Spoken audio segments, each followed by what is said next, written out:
Greener pastures or just a different area? Good question. But you know what? Anything that's different to these girls is better than what they had. And there is still some green. It hasn't froze out 100% yet.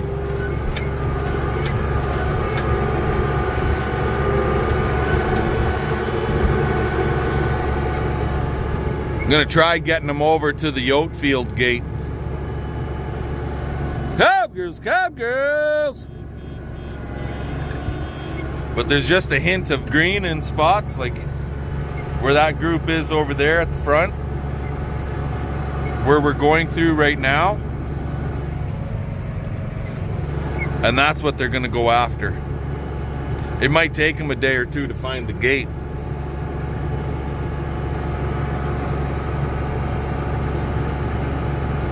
Pardon? Should have built a fence, a divider fence.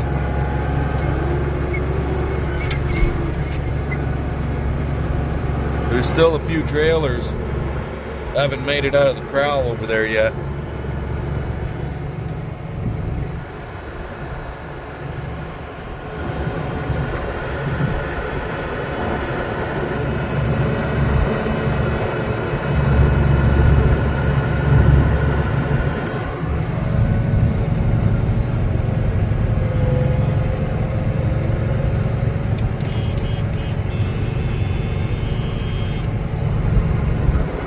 Happy out here, head down and munching. That's because when I pull the calves off them, we don't feed them overly heavy. Anywho, we'll catch you guys later. Morning everyone, how the heck you doing? Hope everybody's having a good day. Ours started out not bad, and then we got a phone call, and now I'm on the road some bit. Anyway, why are we on the road? Okay, well, yesterday, as lots of you guys will know, was Tuesday. Yesterday was when our calves sold in Whitewood. Monday, if you go back, I think I made a comment in the video. Monday oh shit. Excuse me. Sorry guys, sorry. Anyway, Monday on the way home from the second load, after I dropped the second load off, I got a phone call from Whitewood Livestock Sales that we had one red heifer with no tail, and what I wanted to do with her. They gave me three options: either turn around, go back, pick her up, let her sell as is, or put a reserve on her. I put a reserve of $2 on her, meaning $2 a pound. Anyways, roughly 5-weight heifers, 450 to 5-weight heifers, they're selling in that 225, 235-ish pound area.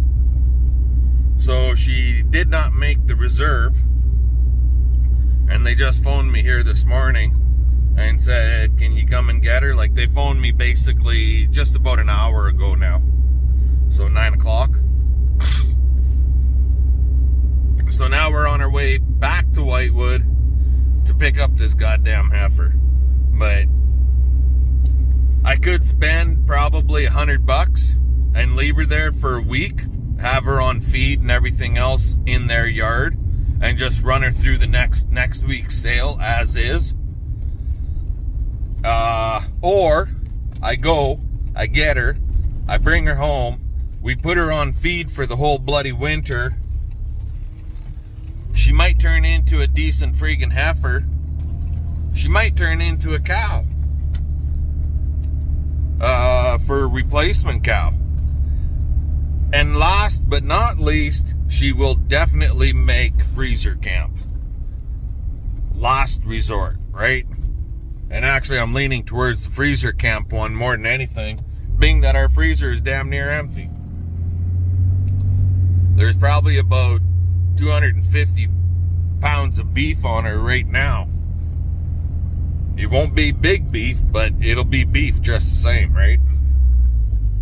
So anyway, yeah, that's what we're doing. We're going to pick up that heifer. Anyway, I'm gonna let you guys go. Fun, fun, fun. Let's get her done. We'll catch you later.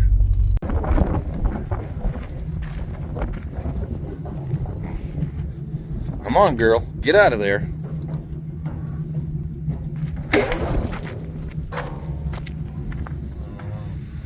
So you can see Shorttail is back. Shh. Go on, girls. Get lost.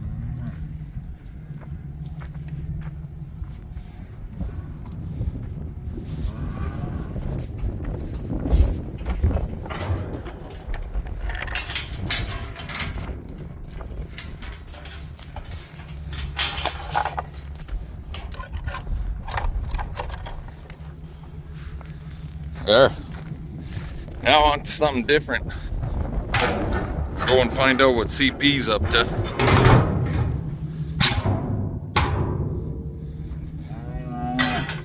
Get rid of this trailer since we don't need it hooked to the truck for a while.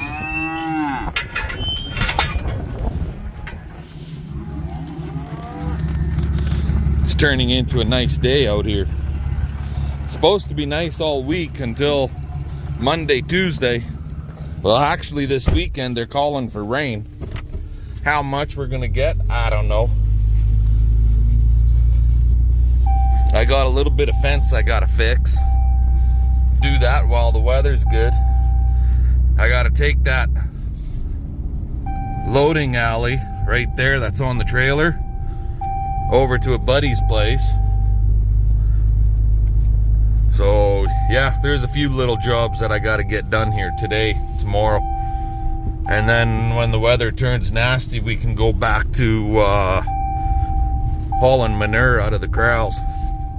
Anyway, I'll let you guys go for now. We'll talk to y'all later. She's a cleaning and she was painting. This is our hunting shack. Built this back in 2017, 2018. And the top half was flaking really bad. The bottom half is flaking a little bit through here also, but not as bad as the top half. Was pretty much, the paint was pretty much gone on it. So CP repainted her across here, across here. And she camoed it too.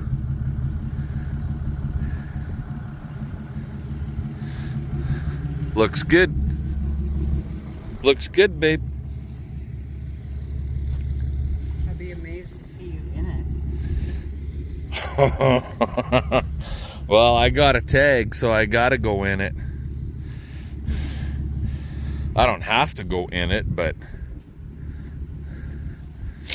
anywho. And she camoed a little bit of the ceiling. No, you just kind of sprayed it off a little bit. Yeah. So this little shack of ours, it's 2x4 construction on the walls and the ceiling. This up here is a full 2-inch styrofoam insulation, and the walls are all insulated and it's heated. You sprayed the window? No, I did. How could I? I had the flap closed. Well, it got in somehow. Huh. That's okay. We don't use that window really anyway.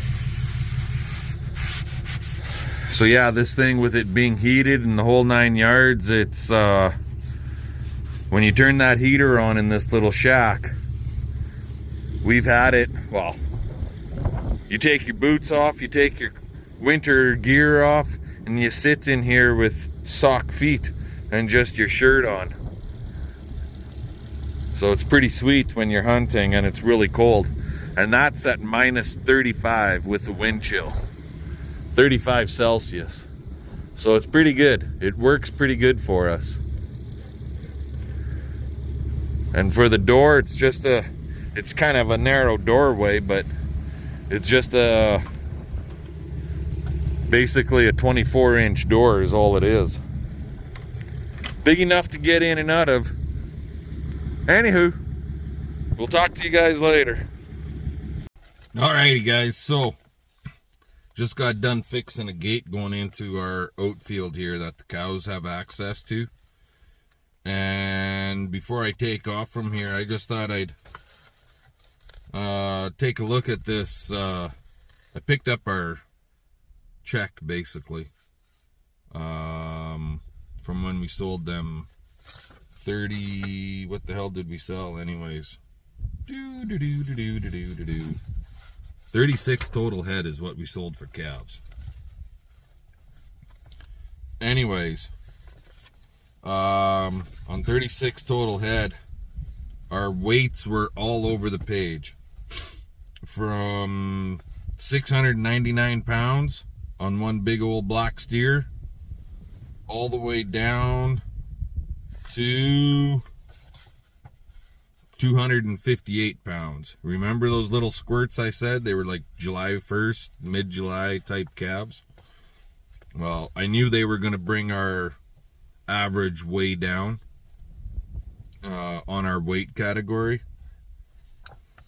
So, anyways, but for that little tiny steer, that solid black one, that little fucker got $3.50 a pound. So still pretty good money. Not complaining. We had a brindle heifer that we let go. And she was red with kind of like black stripes running through her hair coat. I don't know what the hell the buyers didn't like about her. She was 530 pounds. And we got $2.20 a pound for her.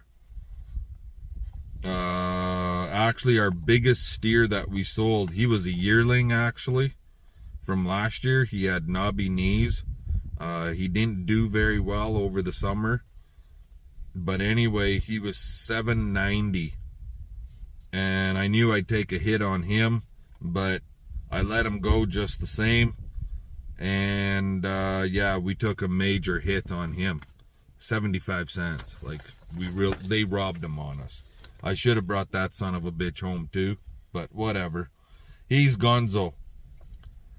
But we had calves that sold for, like I said, for $3.50 for 258 pounds. And then we had calves that sold that were 562 pounds that sold for $2.71. So 271.25 to be exact. So stuff is all over the friggin' board, like literally. It's crazy. Red steer, 592 pounds, 266.50. So yeah, are the prices good? Yes, the prices are good. I've had a few people comment, record high prices, record high prices. I had that comment a few times. And the markets are predicting record high prices. Well, I hate to tell you guys this, but these are not record high prices. I've seen this before. I've seen these prices before. When we bought Little Blue, the year we bought Little Blue, those were record high prices. That was 7 years ago. They were the same prices we're getting now. Three weight calves, 250 to 3 to 350. They were pushing the $3 a pound mark. 5 weight calves, 5 to 6 weight calves we were pulling off 250 a pound, 255, 260. That's why CP and I bought Little Blue that year, because of the prices. Expenses were not as high. So when you break it all down, are these prices record high prices? Hell no. We should be seeing $3 for a minimum of $3 for those 5 to 6 weight calves, especially with the way everything has gone up in price. Inflation has skyrocketed. Cost of fuel, cost of equipment, cost of oil, cost of grease. Go buy a little tube. What are they? 10 inches long by 2 inches across, 1 3/4. A little tube of grease at our local PV Mart, which would be the same as your local tractor store down in the States, your local hardware store, is $14 friggin' dollars. You used to buy just plain Jane basic friggin' cheapo grease. You used to get that for like $3 a tube. Now you're paying $14. Actually, it was cheaper for me to buy a full case of grease from Mazer Group New Holland than it is for me to buy it from PV Mart. That's freaking nuts. But that's how it is, right? And even that was $12 a tube, but it was cheaper by $2 a tube, right? Just everything. The cost of fuel, grease, engine oil, parts in general, twine, net wrap, you name it, equipment, groceries, everything has tripled in price. Did the calf market triple in price? Nope, not even close. So, are we making money? I'll say no. We're not making money with the inflated prices of everything else. We're not making money. At this rate, yeah, I've had lots of guys say, keep those little calves back, grow them up, sell them in the spring. The futures are predicting like $250, $260 a pound for 7 weights. Those little 250 to 350 weight calves, I could have kept them back, sure. But would it be enough? You put the work into it all winter.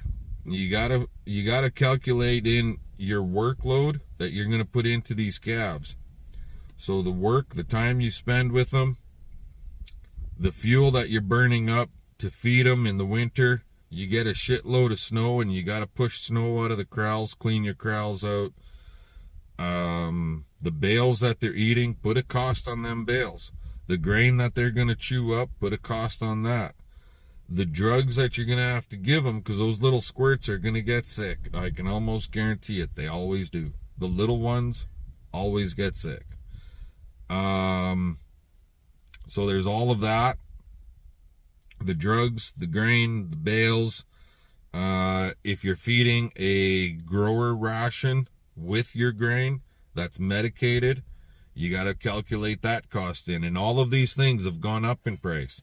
If you have to buy grain, you're definitely not making any money on those calves. Even if you get them to 700 pounds and you sell them for $2 and whatever cents a pound. If you buy calves at $3 plus a pound, well, I just told you $3.50 a pound for 200 and whatever the hell that was, 58 pounds or something like that. That's over $900 for that calf.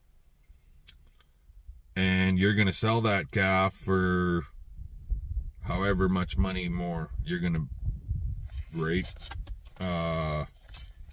Is it worth it, or is it better off to sell your bales and not have to buy all that extra fuel, not have to put all that extra hours on your tractor feeding, and not have to put all those extra hours in for yourself? Yeah, you could say, I'm a farmer, I don't get paid my hours. But if you hired somebody, you'd be paying them. So just my own 2 cents, guys. Are we making money? Well, maybe we're breaking even. CP and I, because of the commodities that we sold and can sell, our barley, our oats, we have not moved any of that stuff yet. We moved our bales, we moved some of our calves, and we still got a pile of calves. Well, to us it's a pile, to some guys it's a handful. Oh my God, can't stop yawning today. But anyways, now that we brought Short Tail home, that heifer, there's nothing wrong with her. She was born with no tail, though. That's what's wrong with her. Physically, though, there's nothing wrong with her. So she can make freezer beef. She can make a replacement cow for us. There's lots of things she can do. Anyways, so yeah, we got 18 head in the corral now that we're going to be feeding. We got 5 cull cows that we've already picked out that are going to go to market regardless. So yeah, we're going to be breaking even, maybe put a little bit extra on the plate for us. Not a lot, but a little. So it'll work out for us in the long run, in the end. But it would have been a lot better if we actually had 60, 70 head that we were selling versus just shy of 40, right? Anyways, I'm gonna let you guys go. We'll see what happens here for the rest of the day, or tomorrow bring you back, one or the other. Talk to you then. Later.